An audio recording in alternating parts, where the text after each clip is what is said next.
Hi viewers, welcome to our channel. ప్రస్తుతం మనతో పాటు సీనియర్ జర్నలిస్ట్ దామో బాలాస్ అన్న వారితో మాట్లాడారు. నమస్కారం సార్. నమస్తే సార్, తెలంగాణ సాంగ్ జై జై హై తెలంగాణ సాంగ్ని కంపోజ్ చేయడానికి కీరవాణికి ఇవ్వడం జరిగింది సార్.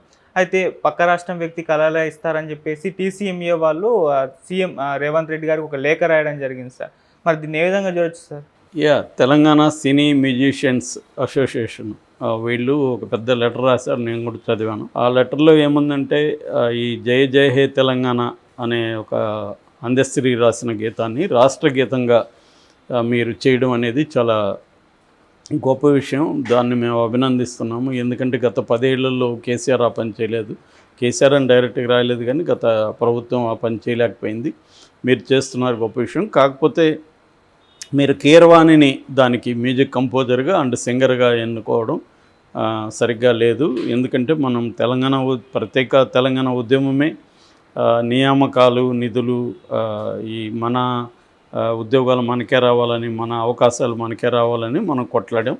ఇప్పుడేమో మనం తీసుకెళ్ళి ఒక ఆంధ్రుడికి ఇస్తున్నాం. మన అస్తిత్వానికి సంబంధించిన అంశం. సో మన తెలంగాణ గీతం మన మ్యూజిక్ డైరెక్టర్లు చాలామంది ఉన్నారు, వీళ్ళకి ఇవ్వచ్చు అనేది వాళ్ళు ప్రధానంగా రాశారు. ఇది మేము సలహా మాత్రమే, ఇది మా విజ్ఞప్తి అని కూడా వాళ్ళు రాశారు. అంటే గట్టిగా ఎక్కడ కూడా రేవంత్ రెడ్డిని తీవ్రంగా విమర్శిస్తూ చేయలేదు. ఒక రకమైన పాజిటివ్ నోట్లోనే ఉంది అది. అంటే వాళ్ళు రిక్వెస్ట్ చేస్తున్నారు, కన్సిడర్ చేయండి మీరు అనేది చేస్తున్నారు. అందులో నాకేం తప్పుగా అనిపించలేదు. ఎందుకంటే వాళ్ళు చెప్తున్న దాంట్లో వాస్తవమే ఉంది. తెలంగాణలో బోల్డ్ మంది ఉన్నప్పుడు తెలంగాణ రాష్ట్ర గీతం కాబట్టి తెలంగాణ రాష్ట్ర గీతాన్ని తెలంగాణ కళాకారులకే ఇస్తే అది కొద్దిగా వినడానికి కూడా బాగుంటుంది. కీరవాణిని వీళ్ళు కూడా ఏమీ తక్కువగా మాట్లాడా, ఆయన ఏదో ఇదని కాదు. ఎవరైనా కీరవాణి ప్లేస్లో ఎవరున్నా కూడా వీళ్ళ లెటర్ అలాగే ఉండేది. కీరవాణి వ్యక్తిగతంగా వీళ్ళకేం కీరవాణికి సంబంధించిన ఏమీ లేదు. ఇదేంటంటే ఒక తెలంగాణ రాష్ట్ర గీతాన్ని తెలంగాణ వ్యక్తి పాడి తెలంగాణ వ్యక్తి కంపోజ్ చేస్తే బాగుంటుంది కదా అనేది వీళ్ళ అభిప్రాయం. మరి రేవంత్ రెడ్డి దీని మీద అయితే స్పందించలేదు. ఇది యాక్చువల్గా 1.5 minute గీతం అని చెప్తున్నారు. సోనియా గాంధీ వస్తుందని చెప్తున్నారు. 2వ తేదీ ఆమె ఈ గీతాన్ని ఇనాగరేట్ చేస్తుందని చెప్తున్నారు. మరి రేవంత్ రెడ్డి దీనికి స్పందిస్తాడా లేక పట్టించుకోకుండా ముందుకెళ్తాడా అనేది చూడాలి. ఆల్రెడీ కాంగ్రెస్ వాళ్ళేమో ఇదంతా కూడా బీఆర్ఎస్ ఆడే డ్రామా, బీఆర్ఎస్ వాళ్ళు తెలంగాణ అస్తిత్వాన్ని వాళ్ళు పెద్దగా ఏం పట్టించుకోలేదు వాళ్ళు ఉన్నప్పుడు. ఇప్పుడు వచ్చి రేవంత్ రెడ్డి పట్టించుకుంటుంటే ఆయన మీద విమర్శలు చేస్తున్నారు అనేది ఆల్రెడీ కాంగ్రెస్ వాళ్ళు మొదలుపెట్టారు. సో దీని వెనక బీఆర్ఎస్ ఉందా లేదా తెలీదు. మ్యూజిషియన్స్ దీంట్లో మాత్రం గత ప్రభుత్వాన్ని కూడా వాళ్ళు విమర్శించారు. దాంట్లో ఇది పట్టించుకోలేదు, మీరు పట్టించుకుంటున్నారు, ఇది గొప్ప విషయం అనేది కూడా వాళ్ళు అప్రిషియేట్ కూడా చేశారు. మామూలుగా ఇదే విమర్శ కేసీఆర్ మీద కూడా అనేక విషయాల్లో ఉంది. ఒకప్పుడు ఆంధ్రులకు వ్యతిరేకంగా, సీమాంధ్రులకు వ్యతిరేకంగా, వలస పాలనకు వ్యతిరేకంగా మనం పోరాడి మనం వచ్చిన తర్వాత వాళ్ళకే కాంట్రాక్టులు వాళ్ళకే ఇస్తున్నాడు, అన్ని విషయాల్లో వాళ్ళకే ఇస్తున్నాడు. పివి సింధు లాంటి వాళ్ళకి కోట్లాది డబ్బులు నజరానాలు ఇచ్చాడు. ఇలాగా కేసీఆర్ మీద కూడా ఈ విమర్శలు ఉన్నాయి, ఆయన ఆంధ్ర వాళ్ళకి అనుకూలంగా ఉన్నాడని. నిజానికి ఏంటంటే కేసీఆర్ కానీ వీళ్ళందరూ చెప్పేది, ఆయన మధ్య ఇంటర్వ్యూలో కూడా చెప్పాడు, అప్పుడు సపరేట్ రాష్ట్రం కావాలి కాబట్టి కొంత ఎక్కువ కూడా మాట్లాడాము, కొంత ఎక్కువ కూడా తిట్టాల్సిన దానికంటే ఎక్కువ కూడా తిట్టుండొచ్చు.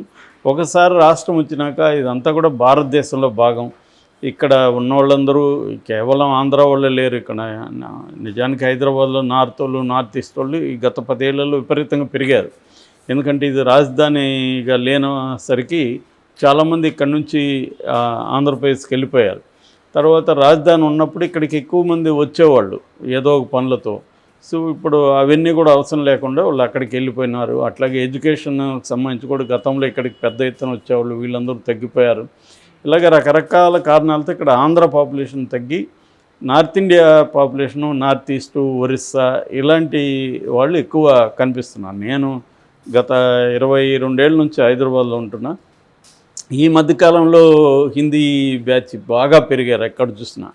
సో ఇది ఈ స్టేట్ అనే కాదు, ఈవెన్ బెంగళూరుకి వెళ్ళినా కూడా మనకి ఇట్లాంటి పిక్చరే కనబడుతుంది. సో కాబట్టి ఇవాళ దీన్ని ఆంధ్రులకి మాత్రం వ్యతిరేకంగా మాట్లాడడం అనేది ఎంతవరకు కరెక్ట్ అనేది కాంగ్రెస్ వాళ్ళు మాట్లాడుతున్నారు. గతంలో కూడా బీఆర్ఎస్ మీద కూడా ఇలాంటి విమర్శలు వచ్చాయి. మామూలుగా అయితే మనకి ఈ మధ్య కాలంలో చాలా చోట్ల కూడా ఇది కనిపిస్తుంది. ఆంధ్రప్రదేశ్లో నేను పెద్దగా చూడలేదు, ఏది ఆంధ్ర వాడికి ఇవ్వండి అని. మళ్ళీ అక్కడ ఏంటంటే రాయలసీమ గొడవ, ఉత్తరాంధ్ర గొడవ ఇలా ఉంటుంది అక్కడ. సో ఇక్కడ తక్కువ, ఇక్కడ ఉత్తర తెలంగాణ దక్షిణ తెలంగాణ అనేది ఉంది కానీ ఆ గొడవ ఇక్కడ తక్కువ. అక్కడేమో మా రాయలసీమ వాళ్ళకి ఎందుకు ఇవ్వలేదని ఒక ఆర్గనైజేషన్ అడుగుతుంది, మా ఉత్తరాంధ్ర వాళ్ళకి ఎందుకు ఇవ్వలేదు, కోస్తా పెత్తనాన్ని మేము భరించాలా అనేది అక్కడ ఉంటుంది. బట్ ఇట్లాంటి విషయాల్లో వాళ్ళు పెద్దగా పట్టించుకోరు. ఎవరికి రైటర్కి ఎవరు ఇచ్చారు అవన్నీ అక్కడ పెద్దగా పట్టించుకోరు. కానీ కన్నడ అండ్ తమిళ్ ఎక్కువ, తమిళ్లో ఇది ఎక్కువ ఉంటుంది, కన్నడలో కూడా ఎక్కువ ఉంటుంది. అంటే ప్రొటెక్షనిజం అనేది కొంత కనబడుతుంది.